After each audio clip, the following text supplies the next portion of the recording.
barakebaguza ntibabona indi nzira yabakirisha urwo ruzi. Babaza ba bantu barabagirana yuko uburebure bw'amazi buhwanye hose. Barabasubiza toya. Mazi ntakajya abana yose. Uzayasoma muri Zaburi ya 69 iyo bavuze aya mazi ayari kuvugwa n'ibigeragezo. Muzasoma Dawidi avuga ngo amazi ngo igeze muri nyine umuvumo urantembane. Ukurira kundirije umuhogo kuwanjye urumiye.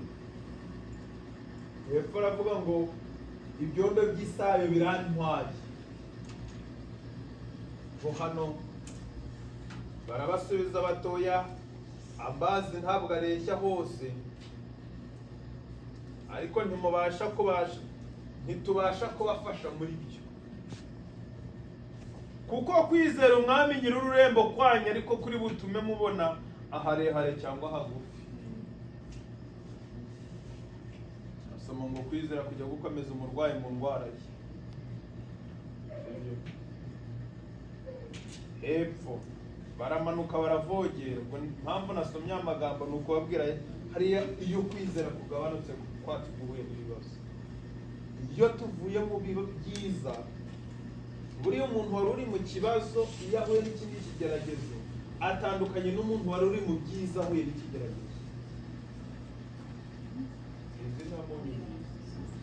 Uwari uri mu byiza